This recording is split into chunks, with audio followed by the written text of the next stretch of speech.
Alright, normally I don't like to be on camera. I got my headphones in. I'm doing a little bit of walking on a trail. Got this guy behind me, Russell. He's a pretty awesome dude. I met him just a moment ago. And he's training for a race he's got going on. He's a pretty interesting fella there. I'd love to have him. Have a good one, man. You too. I talked about you a little bit. Okay. Have a good day, man. Yeah, my wife's out here. She's doing her first 100-mile race next weekend. That's awesome. I haven't done it. My sponsor keeps he's motivating me towards it. I still am being pushed back into competing in MMA, and now that I've got some real close friends making waves in the UFC right now, real waves, and he's all willing. He's one of the people who scraped me up and gave me something when I was nothing. Oh, cool. Gave me a place to train, never charged me a dime. His family never looked at me like I was what I felt like I was, and he just did a lot for me. So it's cool to be back here doing stuff for him. I meet guys like you, and I don't care. My sponsor said I live an interesting life, so I tell people about it. And then I try to tell people about people like you, man. Yeah, all righty. You're awesome, Russell. Thanks for the conversation, man. Yeah, I look forward to hearing from you. All right. So that's a guy. I was just walking down here, and here's what I want to see. Look, I almost get tears in my eyes talking about stuff sometimes. So that's okay. I'll let you guys see that too. This looks like a place to. I'm not looking for a place to dispose a body. I promise. It's kind of creepy. I know. I'm in Arcade, Georgia. Oof. Got to be careful because sometimes I feel good when I'm training and I forget that my ACL is in fact damaged, and I need to be very careful because if I do something that twist or turn it, I won't know till it's too late, right? And so I also want to be very careful where I walk because I am very used to being in Minnesota, and I am not used to dealing with the copperheads and the cottonmouths. So, something you always got to be wary of when you're walking around. And to be honest, I'm kind of dumb because I'm wearing flip-flops at the same time, and I know better than that than to walk around down in places like that in flip-flops. But I want to tell you guys something.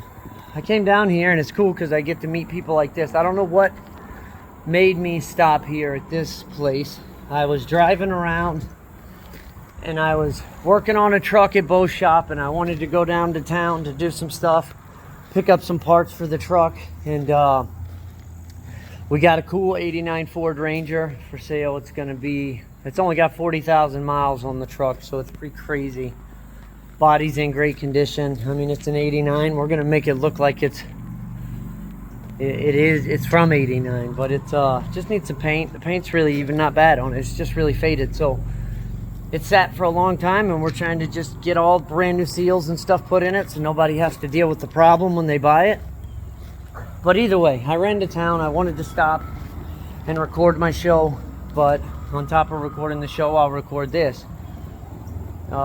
I had a couple good conversations today. One, congratulations, Chris Barnett, on your big win last night. And you have a lot of fans that you don't know about, and a lot of people probably won't watch this tomorrow. But this is going to be out there, and for everybody if you're watching this and it's 2055, and I'm a millionaire, and Chris Barnett is the president of the United States, and Joe Rogan. The religion of Rogan has occupied most of the greater land mass of the world. Rogan is world supreme leader. Then you guys probably think I'm serious about this. No, I'm not at all. But seriously, if we get to that point and you guys are watching this, then it's still relevant. And if it could help somebody, then, right? It's still relevant. all these creepy old bikes might still be here under this bridge in Arcade, Georgia. This video, you should come check it out. Whatever year, this is the craziest thing about the internet. I had to realize that once this is there, all this could, if it's a good message, what's it matter if it gets out there while I'm still alive? What's it matter if it gets out there while I'm still alive? If it saves somebody's life after I'm dead, because I'm not going to take it down and I'm going to ask anybody to leave it up, I want to put my podcast out there in somewhere where it cannot ever be forgotten. Until this world falls apart and we find no way to restore power to a power source to this planet as humans, because as long as we have that, we'll have the memory of whatever is on the internet now. It's there, it's stored in a hard place somewhere. I don't know nothing about computers. I'm not a brain surgeon or a rocket surgeon or none of that stuff, so. But I do want to talk about something I am familiar with and that I am very learned at and practiced in. It's the human emotion and the reaction to human emotion. I have a friend and he struggles, right? And he doesn't struggle with, let's just call his struggle. It doesn't matter what he struggles with. Whatever we struggle with, it is us. We struggle with us. We're the problem. My problem, I used drugs and alcohol, and then I didn't talk about my emotions. I took advantage of people in my relationships in my life. I was selfish and self-centered to the very core of my being. Even when I got sober, even when I had a little money, even when I had a nice car, even when I had an apartment, something was wrong with me.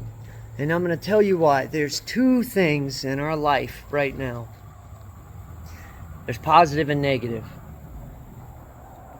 There is self, and there is the spirit. Inside of all human beings, there's two consciences inside of us as human animals. There is a spirit conscience and there's a self-conscious. That self-conscious, everything we do to satisfy that self-conscious is temporary. It's temporary and it will never last. It'll never last. It feels good for a moment and then you always have to get more of it. That's the thing about the self. In order to satisfy the self, you have to keep taking from the outside and bringing it into you. You have to. That's the only way. And it's never satisfied. It is a forever hungry beast that will consume as much as you have to give it. No matter how much money, no matter how much power, no matter how much fame, no matter how much attention, no matter how many women you've slept with, no matter how many men you have wrapped around your finger, no matter how many Instagram followers you have, no matter how many YouTube likes, nothing. It doesn't matter. None of it matters except for the way you live your life. It is temporary. Self-satisfaction is temporary. And that's why you have to constantly get more. That's why you constantly need more in order to keep it up. Let me tell you what's not temporary. Something that is the polar opposite of that. It doesn't feel good instantly. It doesn't feel good instantly, but the outcome is so satisfactory. And it lasts. It's got legs, as we used to say. It's got legs for real. So look, the spirit is the one that's the quiet voice. It's so easy to go off the handle, get upset, to look at some little thing, something that seems like it took you out of the game, like you shouldn't be doing something, right? What are you willing to persevere and fight through? What are you willing to prove to life that you can accomplish? There's a small voice in the back of everybody's head that's sitting there right now that's not happy. That's not happy about their health. It's not happy about the way they eat. It's not happy about the way they talk to their significant other. It's not happy about how much time they do or do not spend with their kids. Do you regret not calling your parents today? How many siblings have you talked to today? How many regrets do you have right now? There's a tiny little voice in the back of your head that makes you think about those. But see, they hurt. They hurt right now. And what we do is we go to the physical that feels good right now. It's a lot easier. That instant gratification is so much easier if we get it right now. It doesn't last. Look, it doesn't last. So I urge you to think about those two things inside of you. They are there. They are undoubtedly there. Don't believe me? Have a conversation with me. I could analogy, and I could parable you to death with points, but have a legitimate conversation with me about what goes on inside of your head.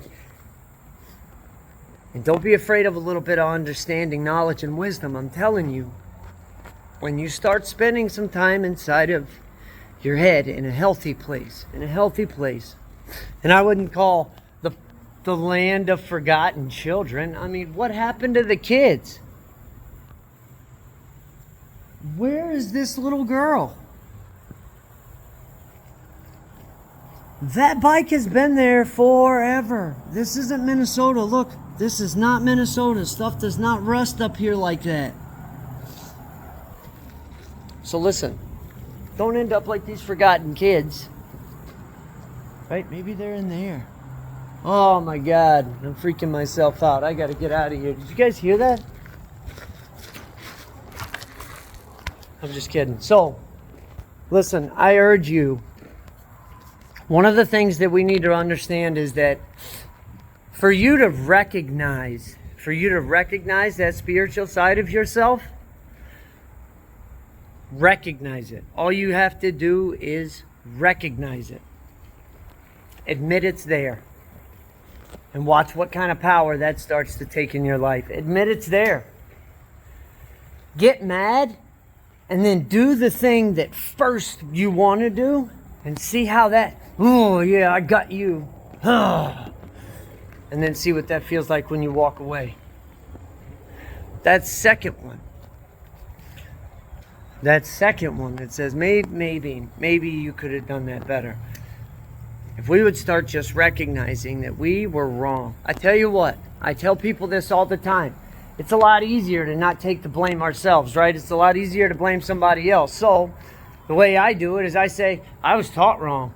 My folks taught me wrong. Mom and Dad, sorry, I blame you for everything. But you get to pass it on too. Pass the buck backwards. This time, shit's rolling uphill. Huh? This time, we're rolling shit back uphill. They've been telling us our whole life that shit rolls downhill. You know the people who say that? People on the top of the fuck... I'm going to try to keep this semi-clean. The people on the top of the mountain, that's who.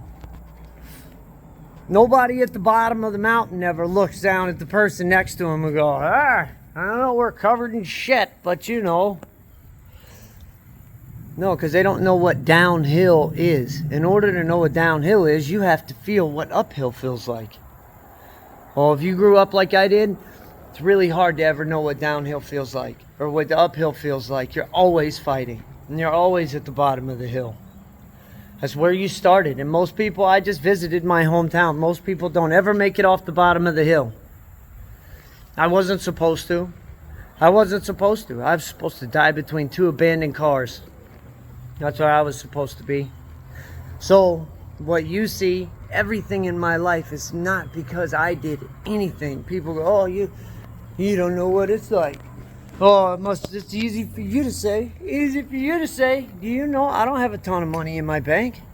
I scrape together what little bit I can afford to not get yelled at by my wife. I scrape together to give away to other people to try to help them make money and build a life. I'll give you $1 million ideas all day long. Test me. Let me in. Let me see what your situation is like, and I'll tell you how to turn it into a successful life. All you got to do is do the work. I'll come and help you.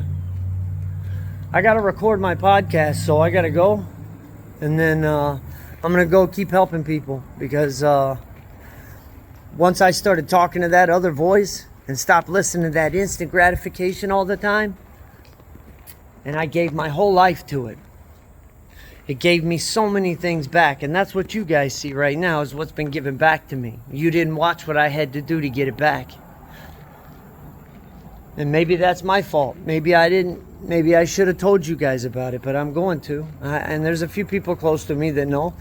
But now I go back to my hometown, the people who are doing the same struggle that I go through on a daily basis, and they won't talk to me because for some reason they think I'm doing so much better in life than everybody else.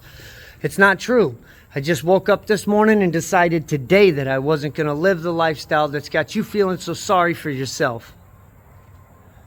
Today, that's it. And I could go to sleep tonight in the worst position than I am right now. I got a damn titty growing out of my elbows. You see that thing? I don't even know what that is. I'm pretty sure sticking my arm up into a bunch of old rusty cars that hadn't been touched in forever. I'm pretty sure I got me an old recluse bite there. Look at that thing. I went to elbow the bag yesterday at Bubby's Gym, and man, that thing just kind of started hurting a little bit, right? I know, somebody's going to see this and go, you didn't get your tattoos fixed.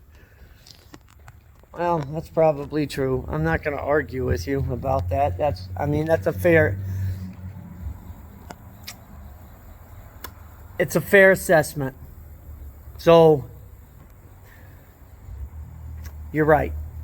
And I do this to my girlfriend and fiance, wife. Well, I call her all kind of stuff, but she's my wife. I say it all the time. It's the worst thing. You're right. That's fine. You can be right. I'd prefer to be happy and not argue. But